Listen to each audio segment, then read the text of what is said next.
several months after Russian troops withdrew from Chernihiv region, the work is underway to rebuild the schools. So rebuild those that have been destroyed, and of course to renovate and to replace what has been destroyed in those schools that have been damaged. And it's an amazing effort, I must say, because a lot of volunteers joined this effort, a lot of even NGOs that were previously dealing with other things. Like we spoke to representatives of a foreign policy think tank who now has one of their projects dedicated to the rebuilding of schools in Chernihiv.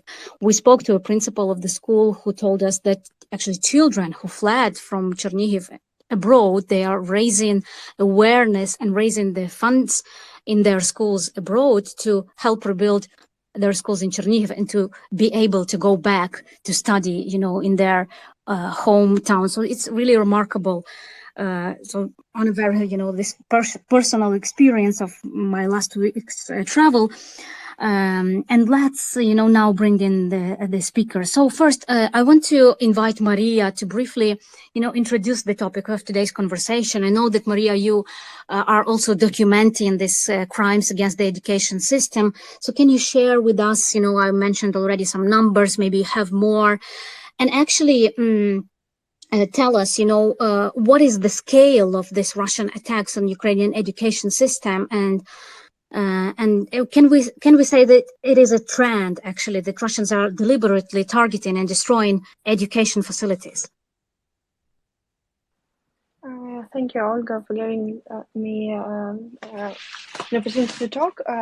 Actually, unfortunately, yes, we could already say that this is a trend, and we saw that Russia is using schools as a target, and this is not like shellings by a mistake. There is no military objects nearby, and schools are destroyed, and the number of schools which were physically destroyed is growing each day. And we are talking not only about the schools which are in the areas where intensive fightings are going on. We are also talking about schools where there weren't so intensive fighting, and the buildings are physically destroyed. And what is important, Russian Federation destroyed not only the schools, they destroyed different types of educational centers. They also destroyed universities. The situation with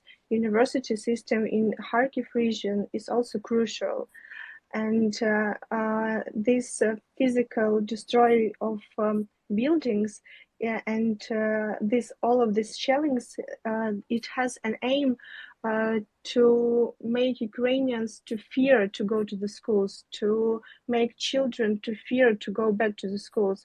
We know that in September the children are going to go back to educational process, and going back in some region physically to educational process will be impossible because it will be too dangerous for children. So we already could talk that for a lot of children, the educational process will be continue as online education. But unfortunately, a lot of children are still hiding in bomb shellings. So this access to education for children is so uneasy will be.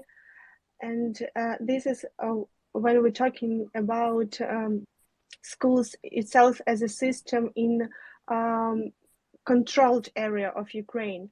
But I also want to bring up another point, which is, I think, is really important too, to talk and not to forget, is how Russian Federation is using schools on the territories which it already occupied.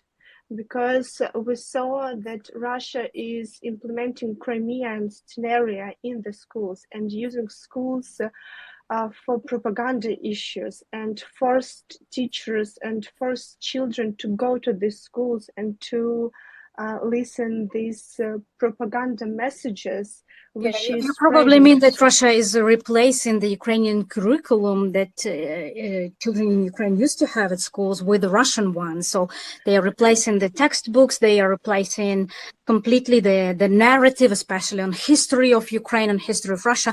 Thank you, Maria, for mentioning that. But let's go back to this topic a little bit later in this space.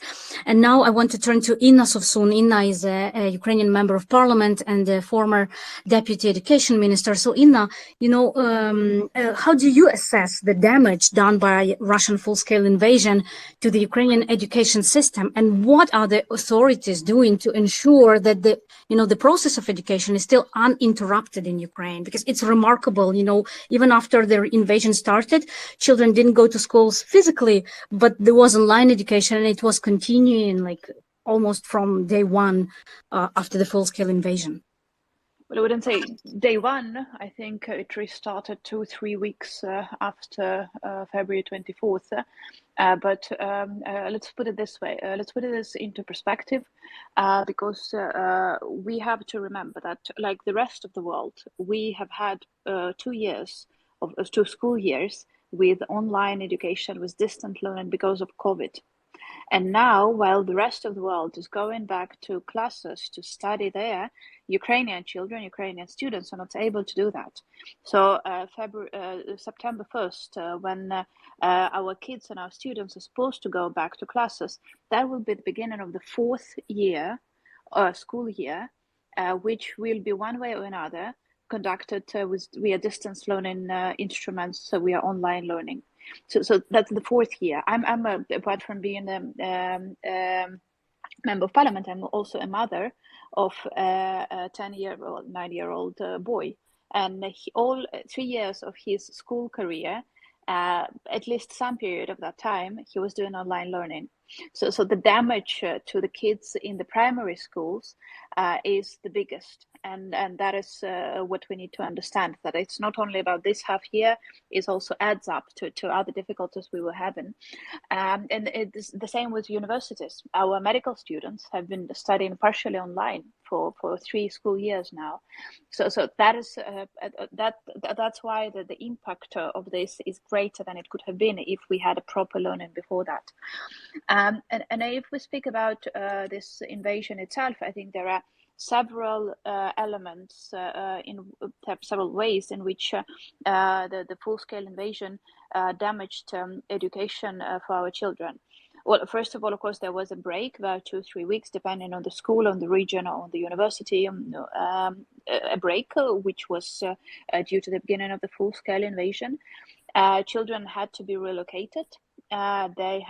Some of them had to go to new schools, some of them moved to other countries, and they have started schooling in other countries. So there was that. Children have been, dislocated and been all over, not being with their classmates, not being with their teachers, and so on and so forth. Then there was another problem, which is, of course, the direct destruction of the infrastructure. That you have already mentioned, over 2,000 buildings that have been damaged, over 200 that are completely destroyed. So that is a very direct effect. Then there is psychological effects on the children, on the students, on the teachers, because particularly I get back to thinking about children in Kharkiv, my native town, and children in Kharkiv have been hiding in metro stations for 3 months. So you can imagine the effect it had on their psychological well-being, but also on their education, because definitely they were not studying there. It was impossible to be studying there. So they have lost several months of learning. I'm not even mentioning kids in Mariupol who went through the nightmare over there. But even children in more quiet regions, if you can find those in Ukraine, but in more quiet regions in Western Ukraine, in Kiev after May, let's put it this way, their education has been interrupted as well, of course, because they were not able to study. They were not able to study in classes. They were only studying online. Not all those kids did have their computers, their gadgets with them. So there were major interruptions in their studying, and I would say that as a result of this, we do have a huge inequality in educational results for children, because some of them did manage to continue their learning more or less, in proper environment, like kids in Uzhhorod, for instance. But then again, we have kids in Kharkiv who were not able to study, and I think we have to recognize this huge inequality in educational results for the last 5 months, and we have to deal with that. And it's the same with the universities. Again, I'm also a university professor, and I'm teaching in universities. I'm actually now finishing the previous school year because there was a big break in the studies, and we now, while the students are supposed to have vacations, we are now still studying, and we are still just having exams and all of that. There was a big break in their studies as well, and I'm talking to my students, and they are all over Europe. All over Ukraine, all over Europe, and not all of them are able to participate in classes. I do have about, in one of the universities I teach, about a third of the students who are part of the group. About a third of them have either signed up for the military, or they went to be volunteers, or tactical medicines doctors, tactical doctors. So they're not in classes because they are engaged in war directly. So we had this effect, and then I'm trying to add all of the effects to begin with, and then of course we have a huge problem for the future. Which is Ukrainian students, university students, female students, of course, because male students were not able to leave, but female students who did left for European universities.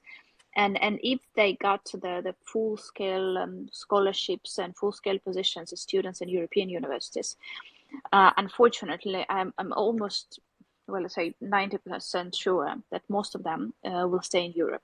So we will lose them as the future of this country, and the same goes for small children. I'm afraid for school children, because I'm afraid that we will lose lots of them as well, because they will stay there. And also the same goes for university professors. I personally know several people who have been teaching here in universities, and they did go abroad and they got positions in universities in European Union, and they're not planning to go back. So that undermines our future altogether, not just currently at this moment, that undermines the future altogether. And I think the only way to react to that is to do everything we can to show to our students, to the parents of the school children, to the university teachers, that we are able and we are willing to change education system as much as possible to ensure that it provides high quality education, and so that there is a motivation to go back here. But and here I have to say that will be the last thing I say. I'm an opposition member of parliament, but I'm here speaking not as an opposition MP, but just as an expert in education policy. Unfortunately, I would say that the education ministry is not doing enough for that, and then that's a very unfortunate situation, truth be told. So I have very dull provisions for the future of the education system for our kids and our students, unfortunately. Thank you, Ina. You touched so many important points, and we will be returning to some of them. And, the issue that you mentioned about this potential brain drain of children who will not be going back to Ukraine, or either young children or students or even university professors, it's a real issue. I've done recently also a report for Monocle on that, and some Ukrainian sociologists were mentioning this. And another, also experience I had, that I was asked by some European university to suggest some names of Ukrainian students, because they had this full scholarship or covering tuition and living costs and everything. And when I got in touch with several Ukrainian universities to say that there is this opportunity, actually their reaction was that we really are not very willing to share, the contacts of our students, or to encourage somehow them to go abroad if they are still in Ukraine, if they do not want to go, because they are really, there is this very real risk of brain drain of students not coming back, of Ukraine losing its talent, its best and brightest people, not only at war, but also as a result of brain drain. Well, obviously people are fleeing to safety. They are looking, for a safer place abroad. But yeah, we must defeat Russia militarily as soon as possible to make these people go back and then also work on improving our education system, as you mentioned. So thanks so much, Ina, for your intervention. Will be, back to you shortly. And now I want to give the floor to, two educators like who are working or have been like recently working on the ground in their schools. So it's Valery from Severodonetsk and Tatiana Bezludna from Chernihiv region. So I'll probably start with Valery. Valery used to be a historian at a school in Severodonetsk, and he left Severodonetsk in spring after the Russian full-scale invasion began. So I would like to ask Valery about his experience of living Severodonetsk. What is with his school now? What is happening with his students now, and also his own personal story. I'll translate it into Ukrainian, and then I'll translate Valery's answers. Валерію, отже, в мене питання зараз до вас. Ви, я не знаю, зрозуміли англійською питання, чи варто вам перекласти? Ну, я так зрозумів, мова йде про стан шкіл і Про саме вашої школи, про власне вашої Мгм. школи. Розкажіть трохи свою історію, як ви виїжджали з Сєвєродонецька, про вашу роботу так в вашій школі, що зараз зі школою, що з вашими учнями, ну і власне, як ви? Зрозумів, дякую. Тільки попрошу короткими такими фразами Добре. робити паузу, щоб я могла перекладати. Мгм. Зрозумів. Школа, де я працював останній рік, ліцей, будівля постраждала не сильно, тільки були вибиті вікна. So the school where I worked for the last year, it's a lyceum, it wasn't damaged too heavily, only windows were broken. Плюс постраждали комунікації, електрика, водопостачання, каналізація. And also communications were disrupted, electricity, sewage, and water supply. Ось зараз, наскільки мені відомо, в цій школі окупаційна влада намагається відновити заняття. As far as I know, now in the school, the Russian occupation forces are trying to resume the schooling, the education process. Ось мої учні, майже всі, вони виїхали на територію підконтрольну Україні. My students, almost all of them, they were able to leave to Ukrainian government-controlled territory. Але деякі з них змушені були з батьками, це було рішення батьків, залишитися на непідконтрольній Україні території. But some of them were forced, well, this was a decision of their parents, to stay on this, on the territory that is now not under Ukrainian control, which means in Severodonetsk. От, тому у них дуже складна ситуація, як бути, як вчитися. Дехто хоче вчитися дистанційно в нашому закладі. So for them, it's a very difficult challenge now on what should they do and how should they continue their studies. And some of them want to study online in our school. Маєте на увазі в нашому закладі, тобто ваш ліцей, він продовжує працювати онлайн дистанційно? Так, звісно, наш заклад працює дистанційно. Ось всі заклади навчальні України, які знаходяться або в тимчасово окупованій зоні, я маю на увазі з лютого 22-го року, або при фронтовій зоні, вони всі працюють виключно онлайн. Yeah, so Valery says that his lyceum, the school where he was teaching, it continues to operate remotely online, as basically all Ukrainian schools that are in the occupied territory or are in the frontline area. So they continue to operate online. Але у моїх учнів, які залишилися на тимчасово окупованій зоні, я думаю, будуть складнощі з навчанням онлайн саме в українських закладах. But I'm afraid that the students who were forced to stay in now Russian-occupied Severodonetsk, they might face challenges and difficulties with continuing to study online in our school.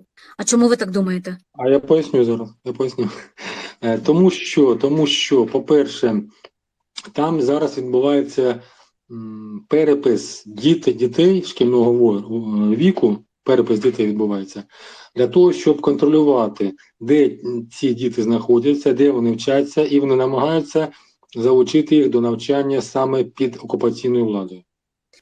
Well, because Russian occupiers are now making lists of children who used to study at this school to find out where they are now physically and also to enlist those who remained in Severodonetsk to continue study in the school that will be run now by the Russian Occupation Administration. По-друге, я припускаю, це тільки я припускаю, що можливо цим дітям, особливо старшого віку, 10-11 клас, можливо їм будуть пропонувати виїхати за порібрік, Росію, щоб вчитися далі і залишитися там далі. And also, I suspect, well, this, I presume, I'm not sure, but I think it is possible that children, like students of the last, like the final classes who are about to graduate from school, they will be offered and pressured to actually leave to Russia, to the Russian territory, to continue their university education there. Хочу зазначити, що умов для навчання зараз в місті Сєвєродонецьку немає. And I want to stress that there are no conditions for education in the city of Severodonetsk now. Ви маєте на увазі, what do you mean? Що ви маєте на увазі? Немає умов? Ну, починаючи з того, що немає світла, немає водопостачання, немає нічого абсолютно, розумієте? Як вони будуть вчитися? Вікна вибиті, розумієте? Як вони будуть вчитися на папірцях, умовно 19 століття, при каганцях? Ну, ладно, зараз це можливо, літо, світло, тепло, а що потім далі?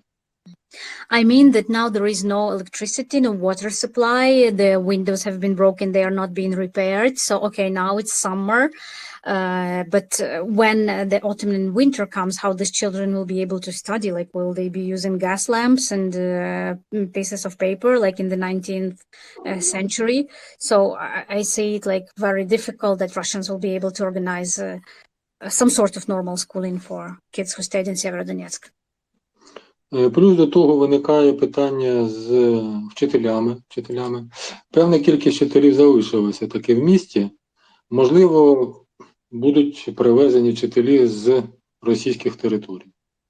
And then, of course, there is a shortage of teachers. Few teachers stayed in Severodonetsk, and it is very likely that Russians will bring teachers from Russia proper to work at schools there. Скажіть, те, що Марія згадувала про, власне, цю програму російську, на яку переводять школи окупанти, чи ви вже маєте якусь інформацію, чи це те, що вони намагаються зробити в Сєвєродонецьку? І я зараз перекладу це на англійську. And my question to Valery is whether he also receives some news and information that Russians are trying to transfer or already transferring the curriculum, replacing the Ukrainian curriculum at schools with the Russian one in Severodonetsk. Звісно, вони будуть запроваджувати російські програми навчання, звісно. Тобто відмовляються від історії України, відмовлятися від історії, від української мови та літератури, тобто від всього українського відмовлятися і запроваджувати виключно російські наративи. Well, of course, they will replace the curriculum. They will throw out the history of Ukraine. They will throw out Ukrainian language, Ukrainian literature, and will introduce all Russian narratives and the Russian curriculum, Russian vision of Ukraine's history. Ось, крім того, в мене деякі діти виїхали з батьками на територію Російської Федерації. Там вони знаходяться. Ну, важко сказати, що з ними буде, важко сказати. Але приємно, що одна дитинка таки хоче вчитися онлайн в нашому закладі. I also have some students who left with their parents to the territory of Russian Federation, and it's hard to say like what future awaits them there, but I'm very pleased that one of my students is actually willing to continue his education in our school remotely online while being in Russia. Ось, і знов-таки деякі діти, які зараз на території Луганської тимчасово окупованої зони, території, точно так вони хотіли вчитися в нашому закладі і бути в Україні, але, на жаль, вони не мають іншого вибору поки що і повинні змушені перебувати з батьками. And of course, there are a lot of children who had to stay with their parents in Luhansk region that is now under Russian occupation, who would like to continue their studies in the Ukrainian school, studying and learning according to Ukrainian curriculum in our school. But we are not sure. I'm not sure if they will be able to do that. Тобто я хочу зазначити, що наші діти, наше покоління молоде, воно більш патріотичне, ніж їхні батьки.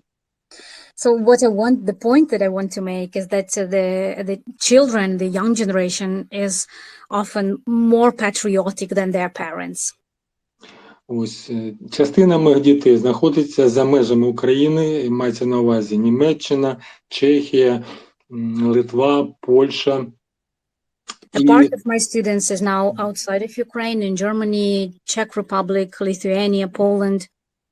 І вони також, десь приблизно половина з них, також має бажання вчитися онлайн в українських школах. And about half of them want to continue their studies in the Ukrainian school. Тобто вони не хочуть втрачати зв'язки з Україною і, можливо, на перспективу мають бажання повернутися в Україну. This means that they do not want to lose their connection to Ukraine, and maybe in the future they will be able and they will come back to Ukraine. Про організацію процесу говорити онлайн чи ні? Ну, давайте буквально кілька слів, бо ще хочу Тетяні дати також можливість. Так, будь ласка, як скажете. Я можу сказати, що, я, в принципі, вже сказав, що організовується процес онлайн, це складно, але це хоча б якийсь мінімум, який ми можемо дати дітям. Yeah, so Valery says that now the education is online. It's not easy. It's very difficult, but this is a bare minimum that they feel they should and they can offer to their students. От, і останнє зазначу, що насамперед, серед нас всіх, хто знаходиться на території України, а у моїх учнів, до речі, це більшість, це перше питання – це безпека. І от в перспективі початку навчального року на це треба звертати найпершу увагу. Так, дуже важливо. And the last point that Valery wants to make is that actually the main issue and the main thing that, students and their parents are concerned about is safety. How safe, it will be to return to school as the new school year starts. This is a priority, something that should be addressed first and foremost, he says. And yeah, I completely agree. Так, абсолютно так. Дуже дякую вам, пане Валерію, за вашу історію. Хорошо. Будь ласка, в будь-який момент, також, якщо хочете щось додати, можете в мікрофон вмикати і включатися. Дякую. Окей. Дякую. Зараз, and now I want to bring in Tetiana Bezludna. Tetiana is a school principal from the village of Andriivka in Chernihiv region. And Tetiana will now tell her story, so I will just briefly mention that Tetiana's school, Russian soldiers attempted to break into it, but Tetiana repelled them. So Tetiana, tell us how it happened. Отже, Тетяно, я вас представляю. Я кажу, що ви директорка школи села Андріївка в Чернігівській області, і я згадала про те, що намагалися в вашу школу зайти російські солдати, але вам вдалося цьому перешкодити. Розкажіть, як це відбувалося? Добре, дякую, Ольго. Моє спілкування з окупантами в якійсь мірі нагадує трилер. So Tatiana says that her interaction with the Russian occupiers resembles a thriller movie. Коли вони зайшли в село, то вибрали найкраще приміщення, щоб розташуватися в ньому. Те приміщення, в якому та школа, в якій я працюю вже 37 років, і стільки сил вклала в його розбудову. So the Russians chose the best building in the whole village to locate their military base, and it was the building of the school where Tetiana has been working for 37 years, and in which she invested a lot of her efforts and resources. І коли, скажімо так, моя історія дуже довга, я не можу її переказувати, але в той момент, коли я потрапила уже до школи і зайшла разом з ними, то побачили розбиті вікна, розбиті двері, виламані замки, розкорочений комп'ютерний клас. And Tatiana says that the story is very long, but to make it short, she says like when she entered the school together with those Russian soldiers who were already there, she noticed that the windows were broken and the computer class was shattered and there was a lot of damage done inside the school to furniture. Так, від побаченого в мене стався шок, потім почалася I істерика. was shocked to see this. І мені зараз дуже соромно про це казати, але на той момент, мабуть, у мене якийсь адреналін грав, і я почала розмовляти з ними на доступній для них мові, тобто використовувала нецензурну лексику. I was shocked, and actually, I maybe under the impact of the shock, I started like I was high on adrenaline, and I wasn't afraid. So I started interacting with them in the way they could comprehend using obscene language. На той момент вони вже розташували в закладі радіостанцію, запозичили, як вони сказали потім, сховали персональний комп'ютер, мій особистий нетбук. So they installed a radio location station inside the school. They also seized my personal belongings, such as my laptop and the computer and other items. І коли я вже почала з ними розмовляти, ну, можливо, на підвищених тонах, я не знаю, хто більше злякався, я чи вони. Я трішечки вас, Тетяно, погано чую. Я не знаю, чи у мене, чи у вас зникає звук. Будь ласка, ще раз повторіть останню фразу. I'm asking Tatiana to repeat because I didn't hear what she said. Добре. Скажімо, я з ними спілкувалася на таких підвищених тонах і не знаю, хто більше злякався. Чи я їх, чи вони мене. So she says, like Tatiana is great. Tatiana says that she was speaking with these Russian soldiers and this like high tones, like shouting basically. And she says, like, I don't know who was more afraid of me, of them, or they were more afraid of me. Ось, і коли я сказала, поки я буду ходити там з вами в підвалі, щоб через 10 хвилин комп'ютер був на місці. І він з'явився так, як там, де лежав. So I told them, while I will be now like seeing what you've done in the basement, I want you to return my computer to the place where it used to be. And it happened, they did it. Ви з таким вчительським, директорським підходом до них. Ви знаєте, швидше за все, що так. Я так чогось думаю, що для них слово «директор» – це якийсь був, знаєте, ну, начальника треба підкорятися. So I'm jokingly asking Tatiana that basically she as a school principal, as a teacher, using her authority, made these Russian soldiers obey. And she says, yes, I think that they kind of felt my authority, that I was the boss, and they kind of got scared and did what I told them. Тобто вам вдалося їх з цієї школи своєї витурити і перешкодити їхнім планам перетворити її на так, це було так. І вони згорнули свою радіостанцію і сказали, раз так, ну, ми будемо ночувати в машинах. So I'm asking Tatiana that basically did she manage to kick off these Russians from her school and prevent them from positioning their like military equipment, whatever they had inside? And she says yes, that I made them take away out from the school that radio location station that they were putting inside, and they said, okay, we will spend this night in our cars, not inside your school. Ну, і в мене ще одна така, знаєте, гарна схованочка є. Вони поцупили мене бутилку шампанського і заховали її у мене ж у школі в холодильнику на охолодження. Я ту бутилочку забрала, віддала хлопцям-сторожам, кажу, закопайте, заховайте, вип'ємо на перемогу. Я не знаю, де вона закопана, але до перемоги вона там лежатиме.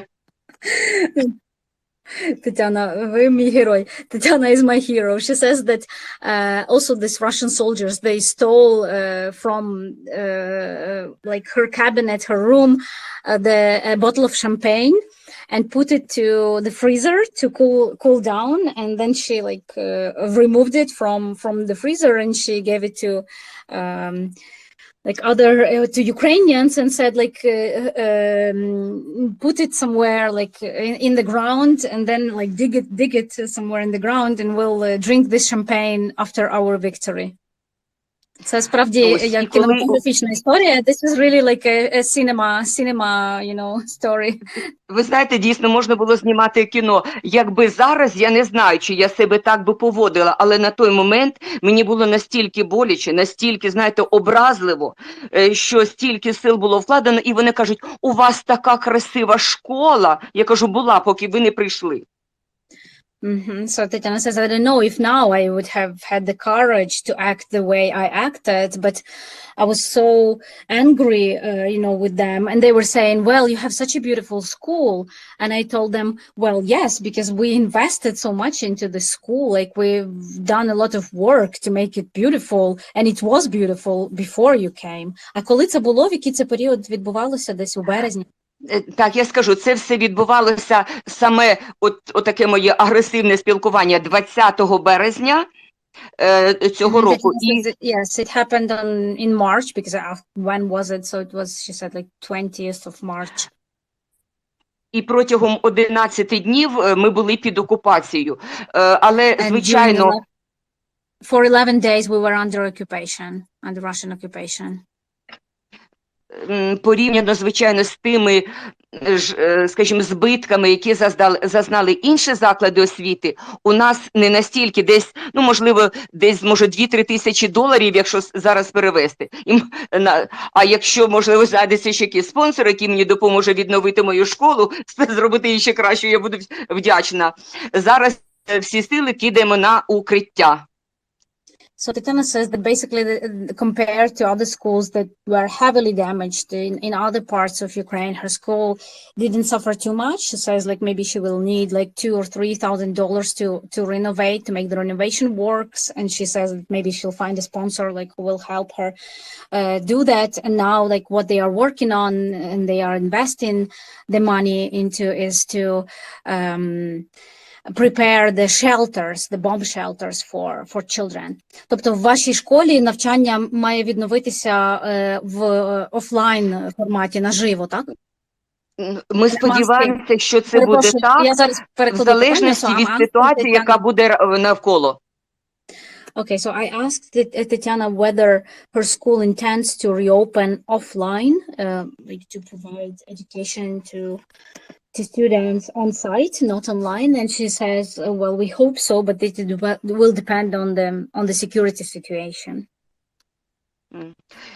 І, скажімо так, після спілкування зі мною орки зробили висновок. Директор этой школи очень хорошо общается на французькому. Це їхні слова. Я перепрошую, я не почула, що саме вони сказали? Директор этой школи очень хорошо общается на французькому.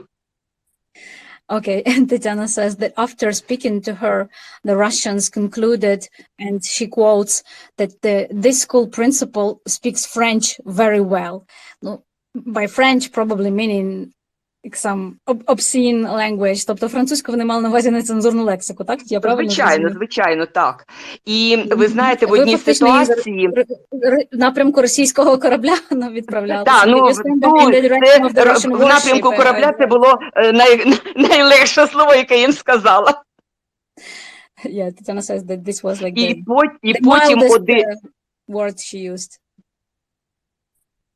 Так, і потім один з них вже в іншому населеному пункті, коли в нього запитували, як там директор школи в Андріївці, і наші кажуть, що вони це, ну, скажімо, визнають. Вона патріот, вона своє відстояла.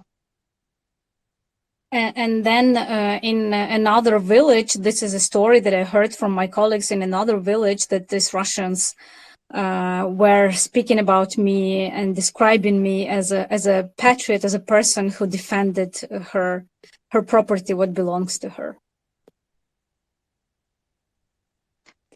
Дякую, Тетяна. Неймовірна історія, звичайно. Розкажіть трошки більше, справді, як готуєтеся до нового навчального року? Ну, ви знаєте, зараз... To tell a little bit on how she and her school is getting prepared to the new school year. Да. Всі сили кинули на облаштування укриття. У нас у школі є підвальне приміщення, воно вважається найпростіше укриття. Ось я знайшла спонсора, який мені дав кошти, і я вже, скажімо, багато чого купила, придбала, що там має бути. Ось і вже сподіваємося, що відновимо навчання і буде можливість в разі повітряної тривоги сховатися, скажімо, у комфортне місце у підвалі. So Tatiana says that basically now the focus and the preparation is to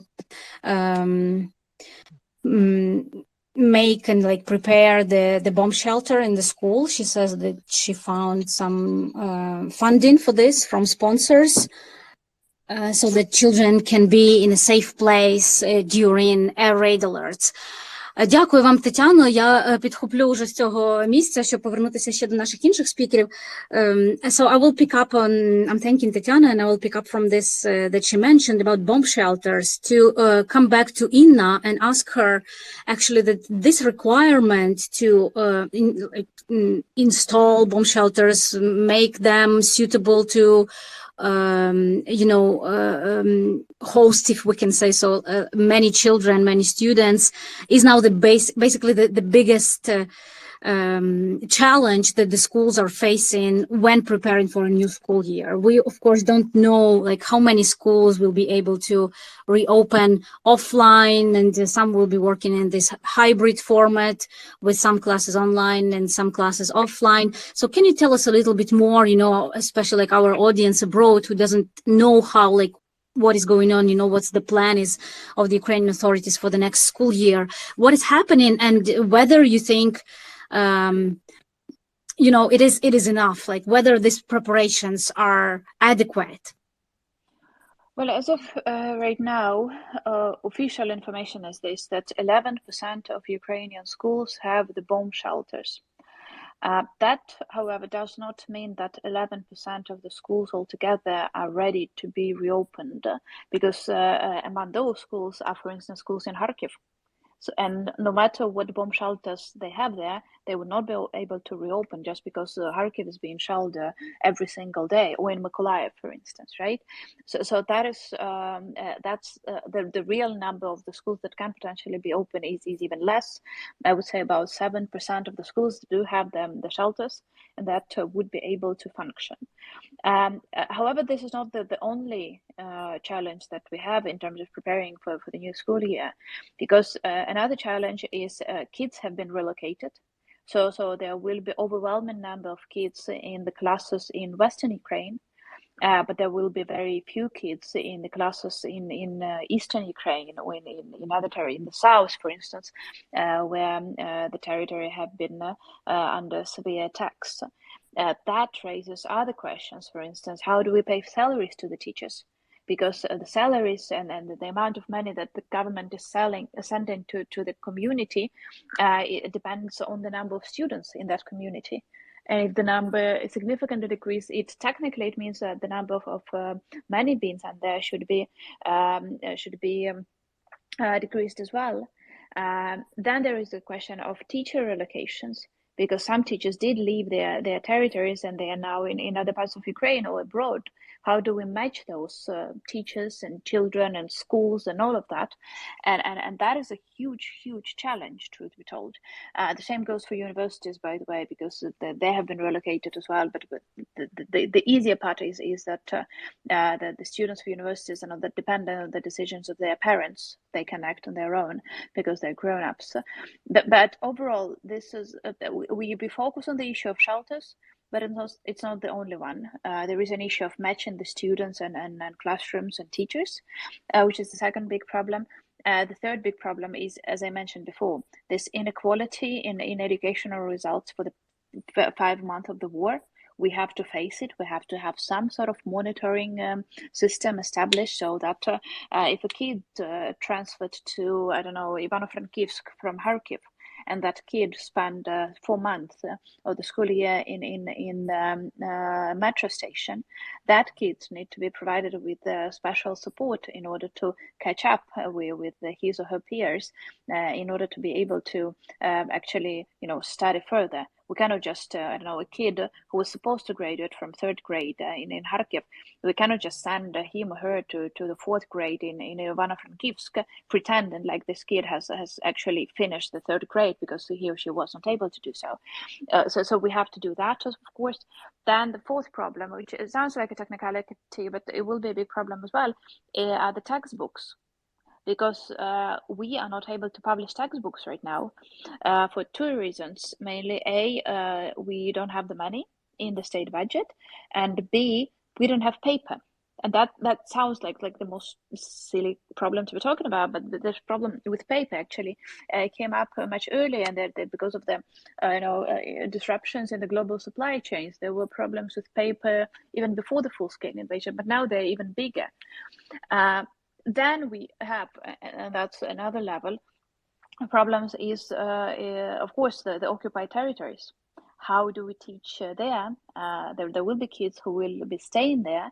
They need to be provided with education, but that education will be provided by the occupational authorities of Russian Federation. And that is, of course, a problem as well. We need to be ready once we regain control of the territory to implement some sort of civic re-education programs and psychological support programs at the same time.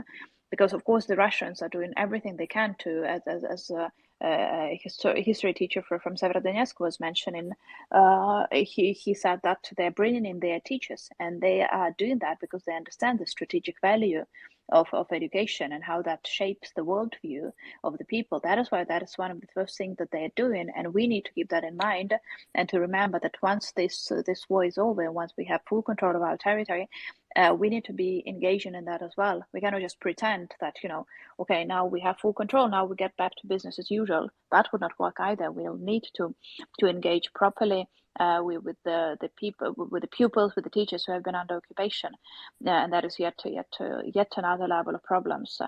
And then in terms of universities, again, the distance learning has been a problem before. I'm extremely concerned about particularly medical students who have been studying for 3 years now with distance learning programs. We do need to have some sort of also monitoring mechanism established to make sure that those diplomas are actually worth something. So this is the level of just we are describing now, analyzing the situation, but we need to act as well. And I think that is the most problematic issue right now as well. And for those from Ukraine, they probably know that I've been very critical of the current leadership of the Ministry of Education and Science. I remain so. I believe that they are not doing enough. And I very much hope that there will be some sort of change of leadership in education sphere, and people will get more engaged in that, because again, the Russians do understand the strategic value of education, and we should respond with the same.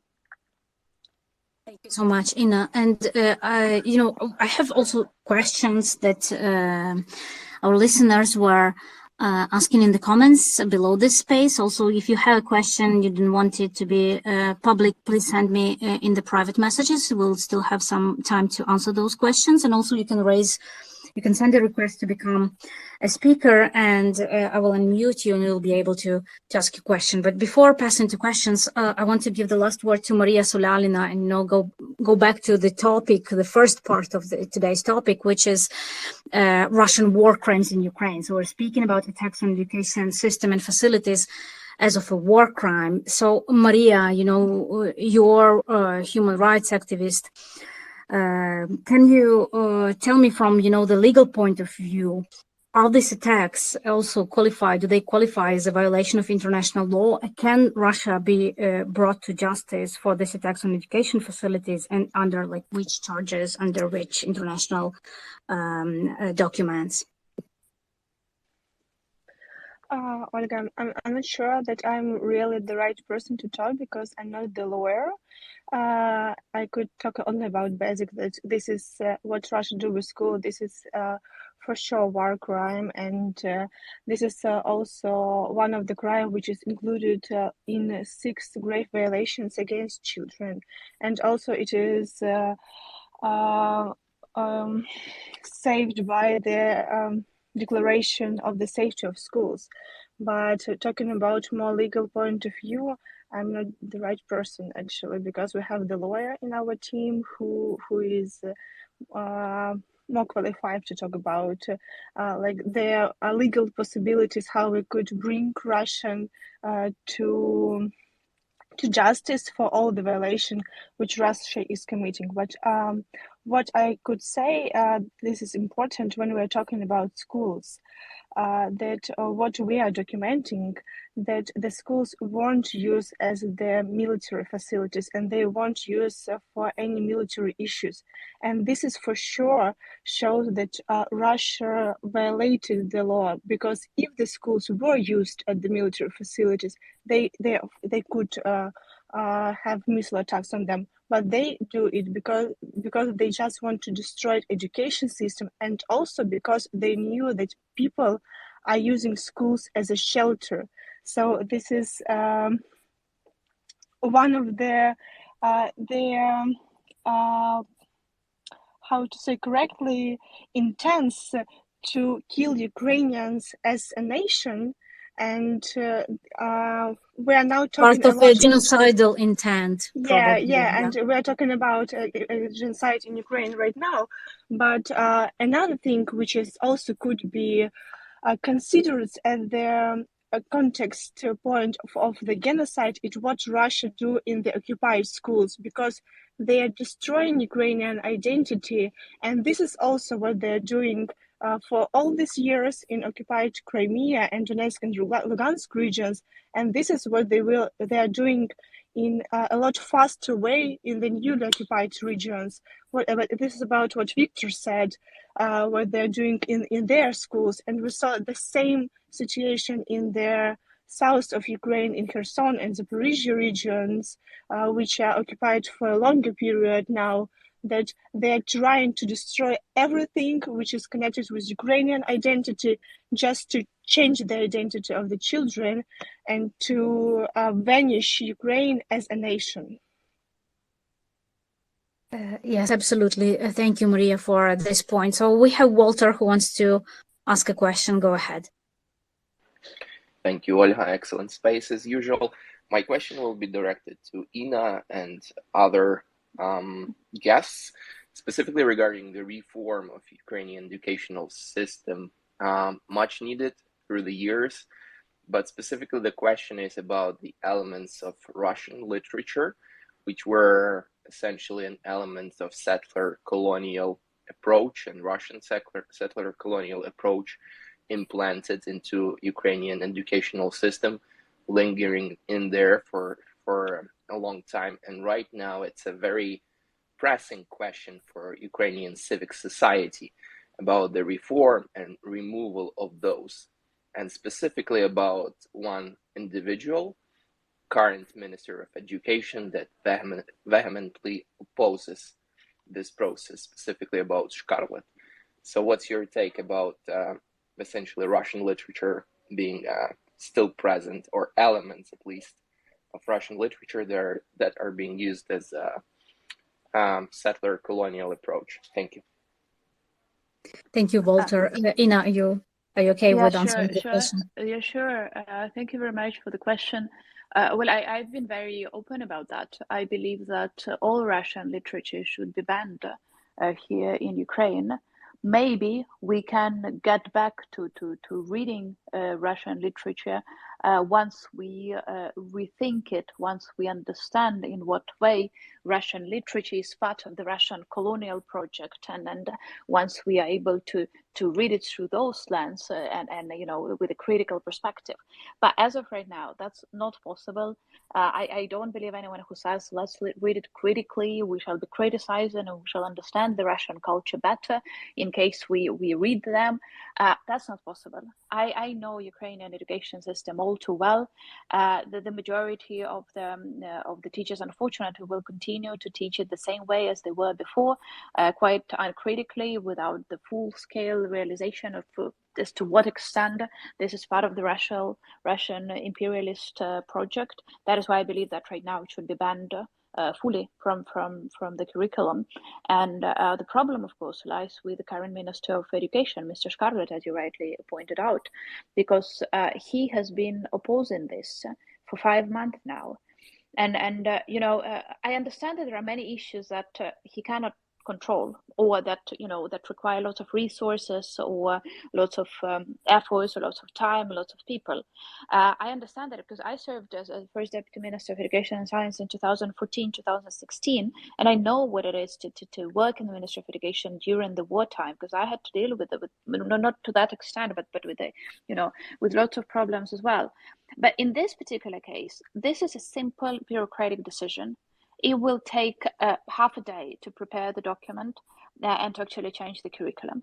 But unfortunately, this decision is not being taken, and that's one of the points of criticism from my side, but then also from many other members of parliament, and as you rightly pointed out, from civil society as well. So I believe we shall continue to push for that. And we'll make sure that this actually happens. But unfortunately, and it's a quite unfortunate situation that it needs to take so much time and effort, even in this time of full-scale invasion.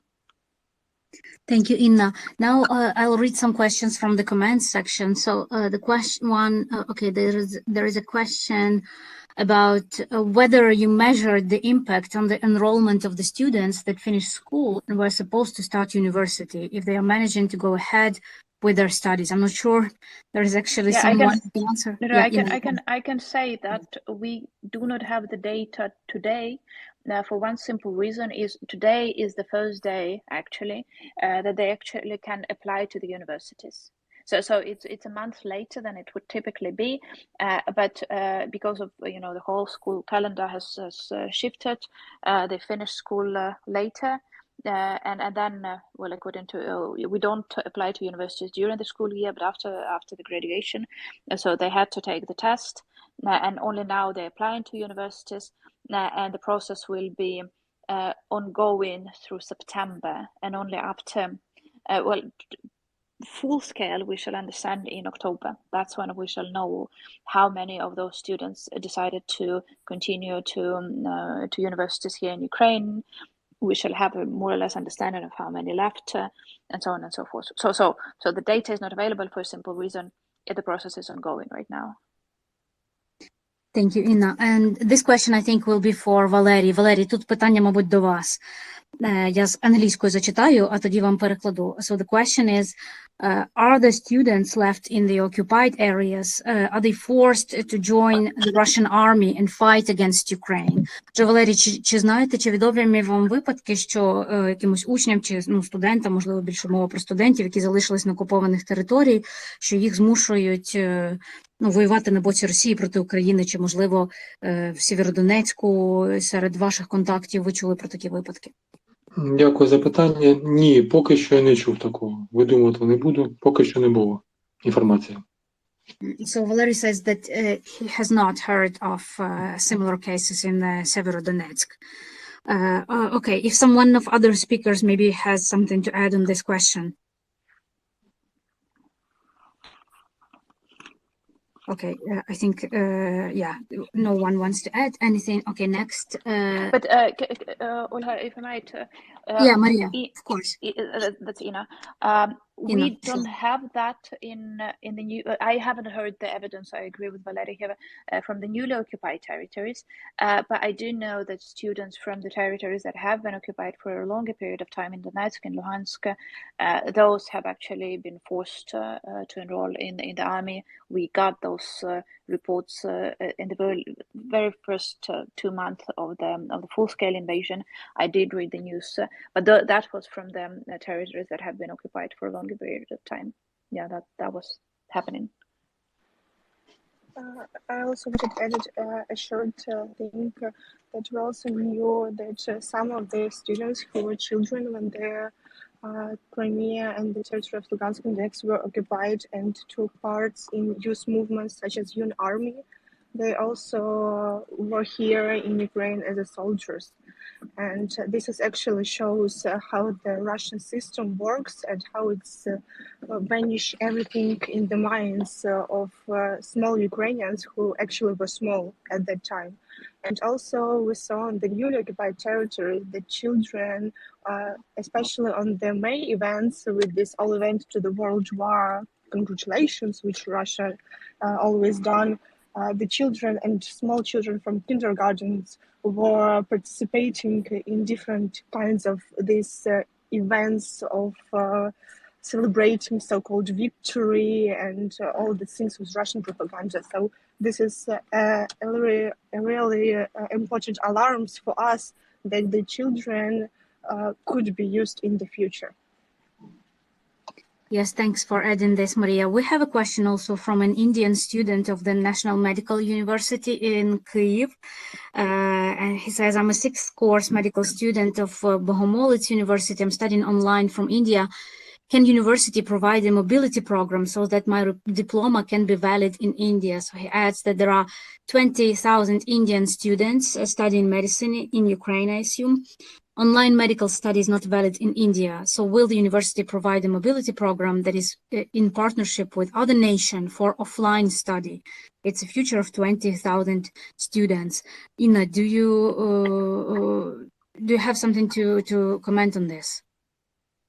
Well, that's an excellent question. Truth be told, I have not heard about this specific issue that distance learning is not recognized in India. Let's do this. If the student can send me a private message on Twitter with the details of this situation, I can try and address the Ministry of Health, who is running this university, and ask what they can do about it. Because yeah, I understand that they all have been relocated and they're not studying here in Kyiv right now. But about this recognition issue, I was not aware, so I can't comment. But I'm willing to engage, and I understand indeed that's 20,000 students, mostly medical students from India, for whom that would be important. So just send me a direct message on Twitter, and we'll see what I can do. Thank you so much. So Chinmay, I hope you are listening to this and you'll send a message to Inna and you can work it out. Thanks so much, Inna, for your willingness to, address this issue.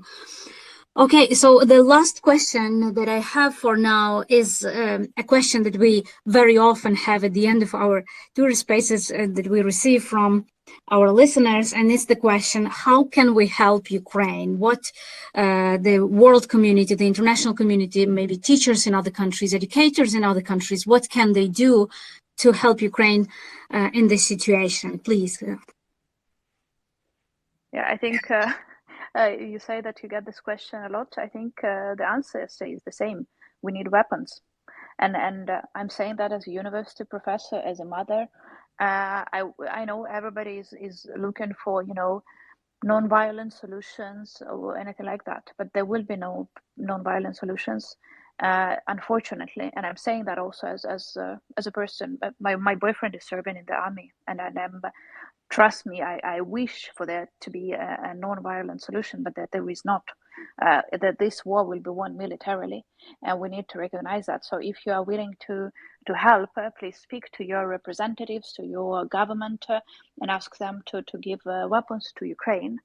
But specifically with education sphere, I think that there are a couple of things that can be done. Well, first of all, you at least can reconsider how history of Eastern Europe is being taught in your school or university, and rethink it. Make sure that Ukrainian perspective is introduced there. Make sure that Russian colonialism towards other peoples is being described properly and not disregarded. Make sure that proper attention is being paid to all nations in Eastern Europe who have been there historically, but are not to a very big extent part of the curriculum in history or in literature. So I think that is something that can be done internally in the countries where people are from.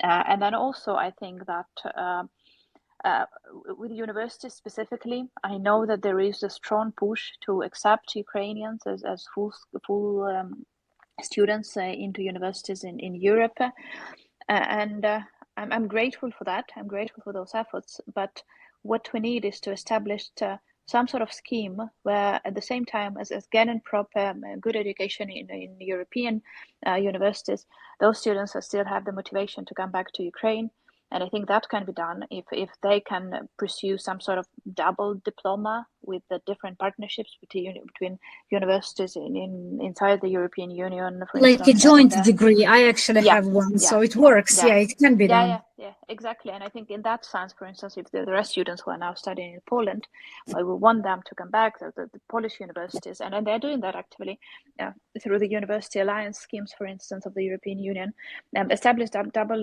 joint diplomas or double diplomas, because we are very much afraid of the brain drain. And of course, you cannot just push those people out of your country to Ukraine, but just when designing the programs of supporting Ukrainians in your countries, please remember that brain drain is a damage to us as well. And please just keep that in mind in designing your policies towards Ukrainians to an extent that is possible. Thank you, Inna. And I also want Tetiana and Valerie say what they think about this. Я зараз перекладу Тетяну і Валерію. Я хочу також, щоб ви відповіли на це питання. Питання було, чим може допомогти світ Україні? От, власне, якщо йдеться про систему освіти, про ті виклики, з якими стикається українська система освіти внаслідок війни і тих злочинів, які Росія вчиняє проти там так навчальних закладів, атакуючи їх, знищуючи. Тобто, от ви конкретно, як от освітяни, якої ви допомоги яку б ви допомогу хотіли бачити від людей за кордоном, також, можливо, освітян, ваших колег, що могло б бути корисно? Мені відповідати, так? Так, будь ласка. Ну, ви знаєте, тут важко щось сказати. Я єдине можу сказати, нам треба перемогти Путіна, ось і все, припинити війну, а всі інші види допомоги, вони будуть недоцільними, тому що буде продовжуватися війна, поки він живе і поки Росія воює проти нас. So Valery says that actually the biggest help and assistance that Ukraine needs and Ukrainian teachers, and he's one of them, is actually the help to defeat Putin and to win this war, because this is a priority. All the other things actually do not make sense if this does not happen. Дякую вам, Валерію. Пані Тетяно, чи маєте щось додати з цього приводу також? Яку б допомогу ви б хотіли бачити? Можливо, більш конкретно саме для школи, для шкіл, для навчальних закладів? Ну, в цілому, якщо говорити конкретно про мою школу, з Божою помощю справимося, так? Але якщо говорити в цілому, то, можливо, для тих діточок, які не мають можливості навчатися в українських школах навіть онлайн, створити умови, щоб вони могли навчатися в інших країнах, але не в Росії. So Tatiana says that like a concrete help that could be offered is for children who have no possibility to study at schools in Ukraine, to offer them a possibility to study abroad, not in Russia. Ну, насправді, в зв'язку з цим у мене ще також є питання, я бачу також це питання в коментарях. So, and in relation to this, there was another question, and I have this question also. And this question was there in the comments, is about the possibility of children to get access to also tools to continue with online education, like tablets or laptops or the technical facilities. So maybe this is something that foreign partners can help Ukraine with. Отже, я кажу, що саме ця технічна можливість дітям вчитися, що, можливо, могли б допомогти іноземні партнери і освітяни, якісь організації за кордону із тим, щоб надати дітям ноутбуки, комп'ютери чи планшети, тому що, очевидно, велика частина дітей, особливо які змушені були втікати з свого дому, вони не мають можливості навіть онлайн продовжувати навчання, і родини, які втратили своє джерело прибутку. Можливо, хтось хоче ще про це. That would be great. It will not solve the problem altogether, but that would be great. But also remember that not only children in school need that, but also teachers, because the teachers don't necessarily have their own computers, or their computers have been lost or stolen or broken or whatever. So that is an important thing to remember as well, because of course, if kids have the tablets or computers or anything, but teachers don't, that want help itself, of course. But of course, the priority is to win. I agree with Valerie here, and that should be the main focus. But in terms of releasing the problems right now, I think that indeed, helping with establishing distance learning programs would be great. Helping if there are people who have experience of working in the military conflict zones, establishing some sorts of psychological help, psychological support for the students who have gone through particularly active military action.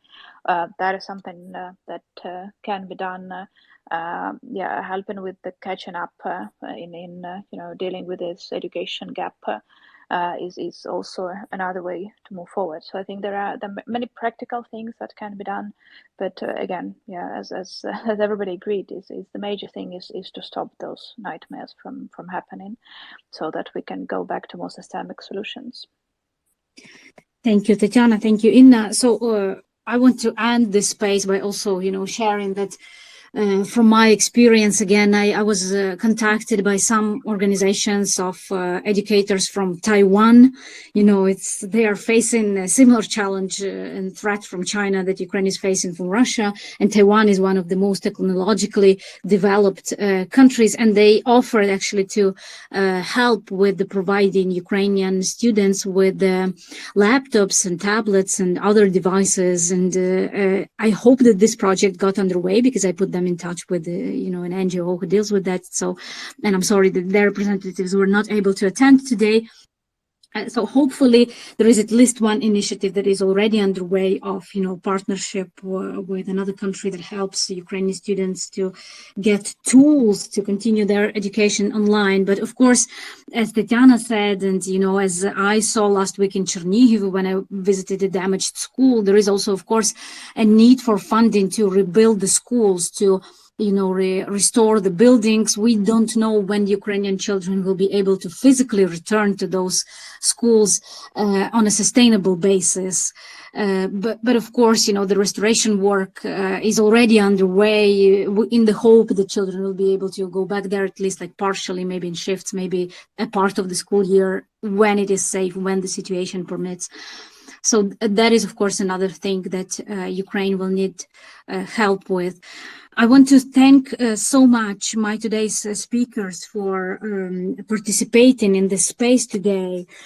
Inna Sovsun, a Ukrainian member of parliament and former deputy education and science minister, Maria Sulalina, who is a human rights activist and a project manager at the Center for Civic Education Almenda, Tatiana Bezludna, school principal from Chernihiv region, the village of Andriivka, and Valery Nigmatov, a history teacher from Severodonetsk. Thank you so much for being here today. Thank you so much, Daria Potapova, for managing the technical issues and co-hosting this space with me. Thank you for everyone who listened. This space will be available on Twitter. The recording will be available for 30 more days, and I'll talk to you, and I'll see you next Friday. It was Olga Tokaryuk. Thank you so much, and goodbye.